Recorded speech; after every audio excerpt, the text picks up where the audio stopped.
Well, it's a 100-degree summer day here in July. Birds are chirping, bunnies and squirrels and everything out, and everything's sort of peaceful and tranquil at the top of this uphill, one-way, dead-end cul-de-sac. There's no homeowners association. And a bunch of tract homes built in the late 60s. Which were dirt cheap because they were so far from Los Angeles, you know, a full 28 miles drive.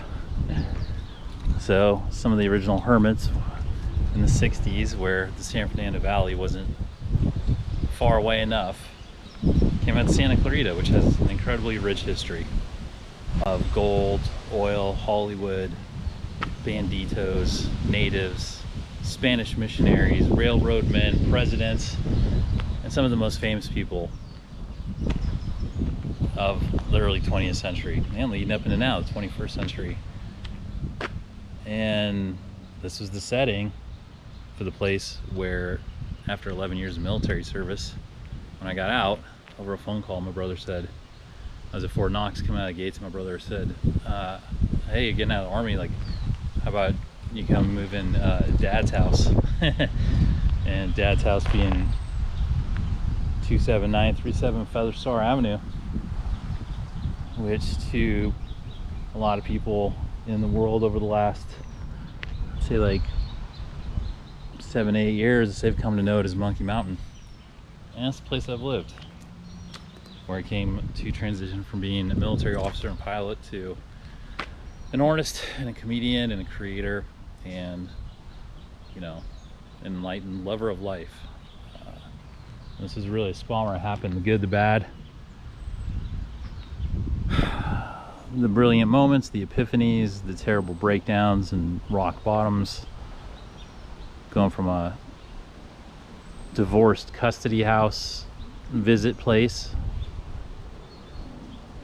to a place where I was estranged from my father, then a place where the relationship was repaired, and I moved home to also repair not just my childhood hurts, but the hurts of the adult world for my time high-level service in the military, which carried its own unseen, unknowable burdens and damages, which were lived out here until I was able to enter into the mental and emotional health and well-being therapies and protocols and get the professional help I needed, which took a surprising amount of time.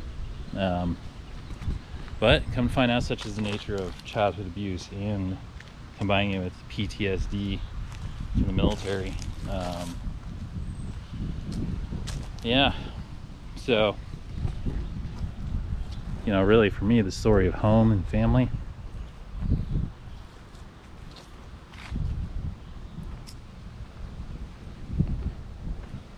you know,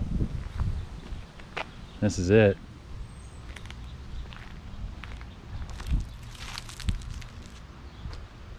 You know, and I suspect that's the story of home for most people. Home is where, you know, your life happens.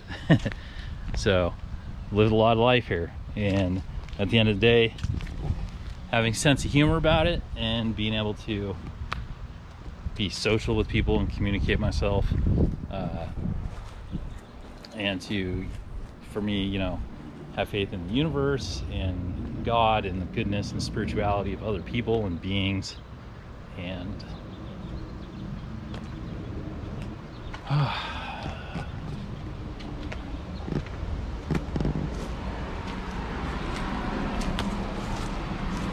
you know, engaging in life itself ended up being the biggest healing activity there is.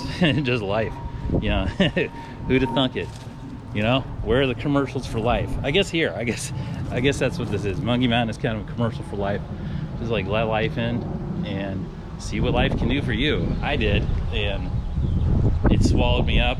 A hurt, injured, arrested development to talented genius with huge holes in me that I couldn't see, and 2 layers of brainwashing. Take that, Taco Bell. 7-layer burrito. How about 2 layers of brainwashing? And I'll take an extra layer of PTSD. So yeah, well, that's a hell of a preamble, right? Welcome to my house. Oh man.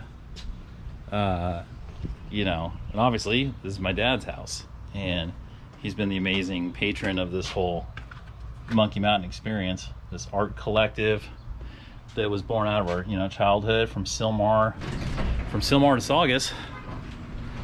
And you know, here I find myself. So this is just like, straight up walkthrough, man. I'm just sharing. This is just as much for me as it is for everybody else seeing this. So yeah, as you can see, my brother and I went through a painting phase here. We kind of went through, like, when you historically look at it, like a monastic Italian Renaissance sort of artistic development here, where our father acted as the patron, and underneath the roof of the place we just like had probably like a 10-year, like maybe no, closer to, like, it really was most of the run, like really like a 16-year artistic you know, monastery basically. And we kept developing all these multidisciplinary art disciplines. I said discipline one too many times there, baby. We started off as just shoot our mouths off comedians and like huge personalities, and then we turned into full spectrum artists. Like, that's from a photo shoot down in Hollywood. That's with Larry Brownstein, right? Yeah, he's like one of our favorite street cultural photographers down there. We were like, dude, we saw him one day when we were performing in Beverly Hills, and we were like, man, we dream, like, if we get him to do like a shoot, it'd be great. And then it was like, we friggin' nailed it, man. It was like one of the best photo shoots ever, really, for me at least. Yeah, then we made Blimp Race 3000, which was, that was our cartoon that we made with Ben, and our friend Ben. And Ben, he worked on Regular Show, and he even won a couple Emmys, which he's very humble about, which is great, because those make good teammates. And Ben was a great teammate. We made a great project, and we got to pitch that around to some of the major networks like Disney and DreamWorks and Nickelodeon, and you get the idea. And the whole while, I mean, we went from stand-up comedians, like, now we're making animated features, and we're living here. And then, so these are some of our canvases that we made. Jameson's particularly good portraiture. And then obviously, like, he has deep insights, so, you know, he's deconstructing the social dynamics of the nuclear family on nuclear family, and it's very palatable. And then, you know, so he's got range. He goes from like abstract to deep concepts to some surrealism, and he does the portraitures, like I said, are really good. That's really good. He did, you know, Obama and Trump, which is really interesting. And then this is me. So this is like my refined abstract style. This is more of my like Champagne Beverly Hills abstract. In fact, I did this is Saugus Days series, and I did these up on the hill, and I just like stripped down on a hot sunny day with a bottle of good champagne and a great joint, and I made them to be awesome, like great energy for like parties and lobbies and things, you know, like Beverly Hills brunch. You know, it's just like good vibes. And of course, you know, there's like all these things are just like looks into my subconscious too. The abstracts, they're just neural networks and thoughts and ideas and concepts. They're very inspiring. And then this is my psychedelic take on California. It's got some other elements in there, but I don't want to tell you them all because that's the fun. That's one of Jameson's. He did a body body paint, which I think is super brave as an artist, especially a painter, and it'll just look fantastic. Oh yeah, see, this is another one. This is Larry, I think that was a Larry shoot too, right? Yeah. Just beaming, dude. Just connecting, doing a little light work. Nothing wrong with that. That's our dad. Ye old patron. Oh, that's why I did this one on acid. People are like, how's your acid, like first acid experience gonna be? Whatever. I was like, I painted a couple of bomb paintings and I was super efficient. People. So, oh yeah, more Jamesons. He's really an amazing painter. He's got he has a stack of paintings in there. We both have stacks of paintings. Like I said, we went through a phase. And I had them independently appraised. Met a couple different fine art dealers in the Polo Lounge, and they said each of these, they said minimum $1,000, but like basically like 5 to 10 for their clientele, because they had corporate accounts and stuff. One guy's in Dallas, and then the other woman, she had boutiques in Saint-Tropez, San Francisco, and I think Milan. So they were legit. I mean, you know, they're definitely above our class level. But that's the thing about being an artist, is not only is it you know, fun, you get to express yourself, but then it gives you social mobility and fluidity. So you can end up in social classes that you didn't start in, you didn't think you'd see yourself in, or you just have to interact like some sort of realm walker. It's the whole thing. It's very enjoyable for me. See, but you know, because once you start learning to communicate, then you need more things to communicate with. Brian Abbott made this now iconic sign. So it's amazing. Should probably go put that in the Smithsonian at some point. It's another painting. That's of my father that Jameson did. Like I said, his portraitures are amazing. Oh yeah, here's the crew. We got through COVID with this crew. That's Bendo, the guy we made Blimp Race with, the cartoon. And that's our buddy Shelby. He's an amazing musician and producer, and I've been working with him under my handle DJ Draxel. We have a few nice songs people like together, and we keep making music together, which is great. And he's a hell of a surfer. And Jameson, you know, come on, it's Jameson. He's like dope brother, super talented guy, and you know, this is our art cocoon. You know, this is in the most recent phase, and it certainly came in so perfect a timing for the COVID, with all the social shutdown. Astrally, it was like a flood, you know, or an apocalypse, because everything got shut down. First time in world history, the whole world got shut down for a year, and that's right in our wheelhouse. Like, we were ready to make gains, evolve, do things we needed to do, even though it's horrific circumstances. So we did, and it was a godsend to be able to be here and do what we did. Do a lot of evolution. During that time, we both got famous on TikTok, or I got famous on TikTok right before, and then during COVID, he got famous on TikTok. And I did a bunch of stuff. Like I did my one wheel series in Venice Beach, which gave me this. I got in touch with the water there, the Hollywood Hills, Crescent City. There's stories. There's stories. I'll leave it at that. But yeah, this has been my office studio for a while. That's what that's Ben. When Ben used to man the desk, making primetime cartoons right there. And I've been making, God, since, yeah, old JOHNiVERSE has been at this one. And then before that, it was my father's office.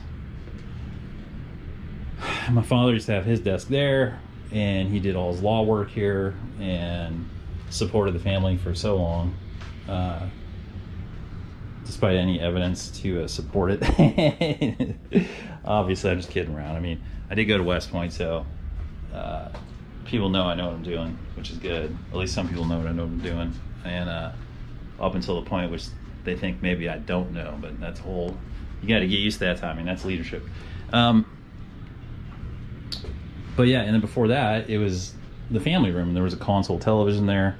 Dude, this is where I was playing Nintendo as a kid with my brother, and this is where we got Game Boys. So like that's Nintendo and Game Boy, because that was happening literally in this room. So that's like a suburban way to be a native Southern Californian. Is yes, in my childhood I had Game Boy battles and classic Nintendo. You've seen about these at the Hot Topic. So that's like a little way to keep it your culture, because whatever, dude, you get born in a whatever. Some people get born in the Matrix, some people get born in nature, or in between, and like you can't just like trash all your life and be like, oh, it's not proper culture because like I didn't, you know, grow up and fill in the blank. It's like, whatever, you know. So this is like mine. I'm like this, you know, it's bad religion might say like 21st century digital boy or whatever, and you know, and I've done my due diligence. I've gotten out into nature and connected with Gaia and everything, but it took a long time because I was coming from Game Boys or Nintendos and Game Boys, and then Macs and GoPros, and you know, the whole chakral system basically, and then so that became my, you know, so it went from that. I went from from family room to my dad's office to, you know, my place of sort of the cockpit of Monkey Mountain. Like the Millennium Falcon had, you know, Han and Chewie there, this ended up sort of being one of the primary navigation stations. And the home to my one wheel. So, you know, that's that room.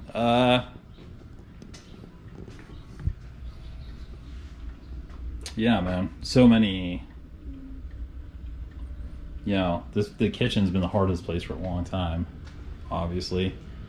And I remember my dad would always brag about the Italian tiles. And he's right, they're great. And they last a long time. It's cool. He came from Daly City, and in Daly City they did that was when they were 100% Sicilian, and so they did it up there. And so this is one of those things that kind of connected him to his childhood, I think. Stab in the dark there. Not too deep a read, but you know how it goes. So yeah, it went from a suburban house like this. We used to have the dining room here and have big family dinners, which I talk about in the nighttime version, and we used to have a big screen TV and the home library in different configurations, but essentially it had always been a family room. And then we got it, and first thing we did was we just emptied it out, and all we had was 3 chairs, one there, one there, and one there, and good lighting in the sound system. And it just became a meditation room, became a manifestation room, and you know, a therapeutic room. And as a matter of fact, my office at the same time kept in the same manner. It was very minimal. And we did a conscious effort to allow the vibes to go out from the old phase of living. And we sat here with it, and we just like talked, we just shared good vibes, and we just started to like feel it out and then talk out what it was that we wanted for our future at that time.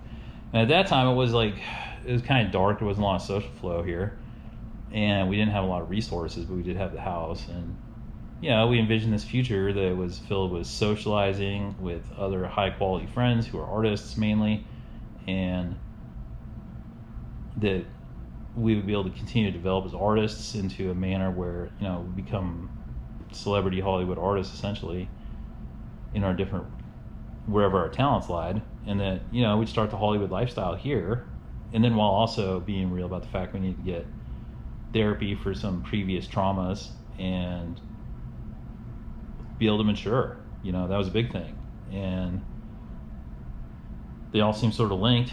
And so we committed to the process, and it worked. You know, like slowly, like you'd be surprised when you empty out a room, and then and you're consciously manifesting your future, how careful you are about which items and which people walk in the door and get to stay.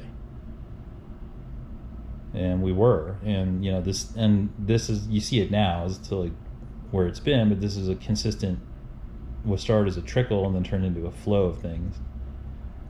And we just kept the original principles from our initial meetings, you know, manifestation sessions in mind, and it really just worked, and it just came out, you know, fun and stuff you liked, and it worked. And now we have like things you can't expect happen. Like a friend of ours, dude, originally we had a digital drum set that he donated, and then he turned into like the perfect acoustic set that you can imagine. Literally saw this set in the Hollywood Guitar Center once, like years and years and years and years ago. And way before I knew the guy that had these even, or that I even knew anybody had these. And I was like, yeah, that's the set. That's like a perfect rock and roll acoustic drum set. And it really is. Let me tell you, the thing about like your dreams coming true is that it is not disappointing. It's just not. So those drums come, you know, that was a dream come true. A Fender guitar, that's a dream come true. This thing's great. I mean, good God. Nothing sounds like a Fender. We wanted a jam room. We'd have friends in the valley toss a jam, and they had a jam room in their place, and it was just like the greatest thing. You know, different iterations. We had a DJ board up there before in Brother Monkey Season 2. We shot Brother Monkey Season 2 right here. This was a set, and we had DJ Levin Trap over there, and do that. That season's amazing, honestly. It's just, we took what we were doing and we were really self-aware about it. We just took it to the edge of like insanity, because it was just, okay, here's two middle-aged brothers living together in a suburban house. None of this really should be happening. And on top of it, they're essentially like internet experts, because we had already been internet famous and stuff. So like, here, they're just gonna make this like absurd, way too fast, like postmodernist, post everything 24th century season 2 media, where it's just like, okay, here you go. And we did it right here. And dude, it's still, for me, like, I'm like, yeah, dude, we nailed that. And because it was honest about how on the edge the whole thing really was energetically. And then so that happened there. I mean, so much stuff, like learning to read the walls, climb the walls, glitch wall the walls. So much stuff, man. So much stuff. And the natural lighting just comes in here and washes it away. And it's a place to do, it's a huge studio space, really, is how we end up getting the most out of it. So many parties through here, so much yoga's been done, so many big discussions. Just so much. It's just been such a great room. This is, now I know what they mean when people say, oh, I have the, you know, welcome to the great room. Because a great room is a place where you can be great. And, you know, this has been like, it's been a great room. And, you know, when we came in here, I knew we were both geniuses. And I knew we were both creative geniuses. But that's different than like being great. And it turns out that those are just elements, that like partial elements that you need for great, because great is really big and impacts a lot more than just you. It's like, it goes beyond self, way beyond self. In fact, sublimation itself is like one of the first things that has to occur for it to be triggered. But well, I'll respect it. This is Jameson's room right now. They used to be in my bedroom, and before that it was my sister's bedroom, Courtney. And there's been a long history in that room. Like, I wrote my volume of poetry in that room, and did a lot of stuff. My whole Ska Brothers run was in there. I think I covered that in the night video. And then yeah, now this is Jameson's studio. That was previously our childhood bedroom. So many stories in there. The old bunk bed stories, oh man, projectile vomiting from the top bunk on the bottom of Jameson's, like watching a waterfall puke. Brothers, right? We're gonna do a lot of stupid stuff together. And then, you know, the bathroom as a shared bathroom for a long time. You know, and then this, which is weird, this is the master bedroom. And this had, this had been my father's master bedroom, and I really didn't anticipate living here long enough where I was going to live in my own father's master bedroom, because I read Freud. And, it's not the best thing to do, but, that's why this whole thing that happened here was sort of a radical experiment or unorthodox sort of plan, because it included all these like therapies and all these like long-term commercial, be ready to like re-engage society and earn a living portions.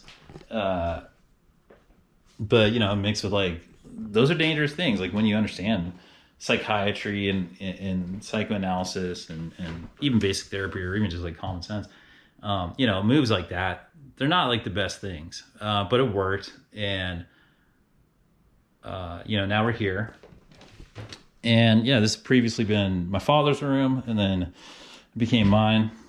There's really not too much to it to get into here. Just, the bathroom, it's all real modest, and, which is great. And, one of the good things is like, even though, he'd been providing us, with this environment for this artistic run and for these artistic endeavors,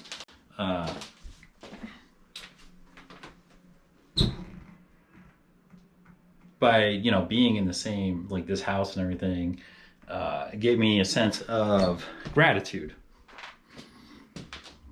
and it kept me grounded. And that way, when I did performances that were egotistical, because I did a lot that were high exposure, egotistical things, like I would regularly wear a clown wig in my psychedelic painted car and go down to major spots in Hollywood and get seen by like 10, 20,000 people a day dancing on the car, and they'd be filming me. I'd be getting put out probably like just millions and millions, because like all these famous people doing it. And I do it repeatedly, like did it definitely more than 100 times. And then I come back to a spot like this where it's just very well rooted and family oriented, and like, just be like, okay, I wouldn't trip out on it. And it gave me a good place to decompress. So it was great for going after these like really big, great artistic endeavors.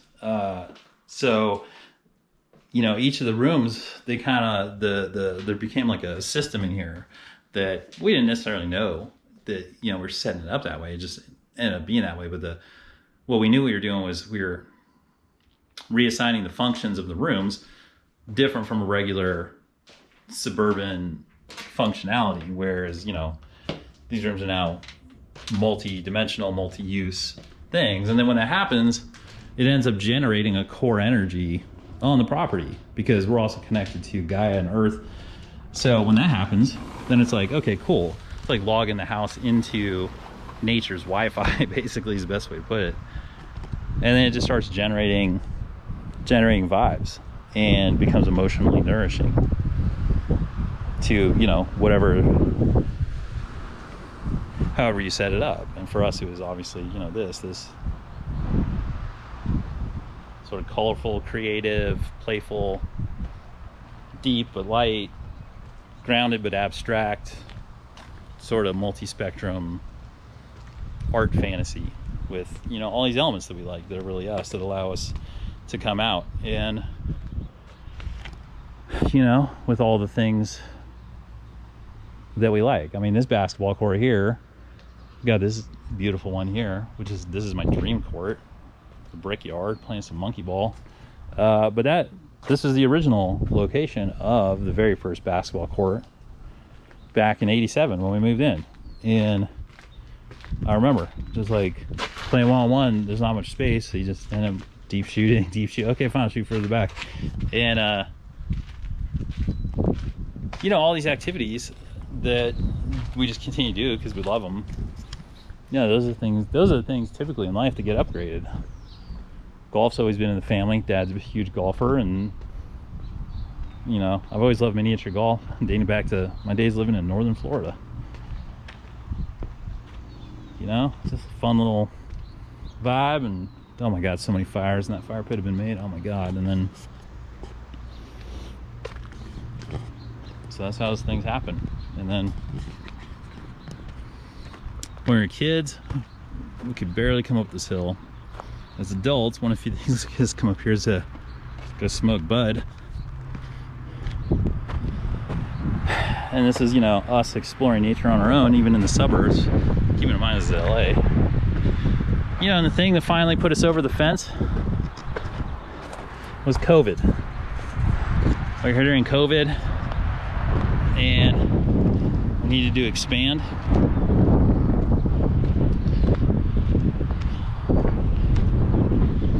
And so Ben and Jameson, dude, they cleared this out, man. Like, Chance, this is tough work. And it was fortunate too, because this soil is normally very difficult to work with. And right at the right time, huge, like 2-week downpour came out and made this soil workable. And they got inspired and they came out and designed it and built it. The cactuses only came out here because Shelby had started a cactus garden on the side of the yard, or a botanical garden rather, because he was preserving his grandmother's green thumb, who passed away. May she rest in peace. She lives somewhere over there. As with the rest of the archers, they used to live over there on the hill. They recently moved on to a different house. The grandmother died, but the rest of them were living. They just sold the house. And so that plant flow from over there helped open this up. And this cactus in particular is a special one to Ben. This one, it blooms one night a year, once a year. You know, his final party, it bloomed the night that he bounced from LA up to Sacramento to be with his family during COVID. Very special. It's great when you get a mystical sign in an actual mystical stage. You know, this being a mystical garden, got a beautiful synchronicity right on the nose, right for him. And you know, a lot of times when those things line up, all those sort of existential things with a little mystical fairy dust, you know, some people find that a little miraculous, which is nice, because maybe it is. And of course that opened up this, and this is fun because this is how life sort of evolved. I mean, it's like, okay, cool, you're cool with the mystical garden stuff. Like, okay, now you can just start seeing the path in nature. It's not that big a deal. It's like, okay, well, you can see the mystical path. And those are training wheels. Like, okay, now just come out to nature, just vibe it out, and just use what you know. And this goes all the way out to Angeles Forest. And so through this process of being here, it eventually freed me up to be able to go be as free as I am in the world, and then also connect with nature, which turns out to be one of the most important things, if not the most important thing. Especially growing up in the suburbs and disconnected from nature, because I ended up going to the Redwood Forest in Northern California and having a sort of Genesis enlightenment experience in accordance with all the native and mystical paths that are talked about. Like, I took all those advices and had a shaman take me and introduce me to the forest, to the redwoods, and the redwoods, they took over, man. They were the bosses. They directed the rest of the week, and it worked out perfect. And I got logged into the universal you know, Wi-Fi substrata, however you want to put it, you know, like I got harmonized, and it was all good between you know, Father, Son, and Mother Earth.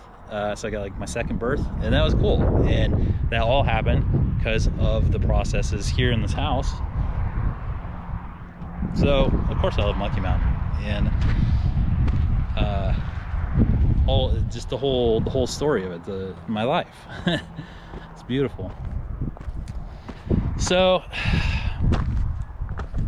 well, I hope you enjoyed it. Just have fun. Fun is number one.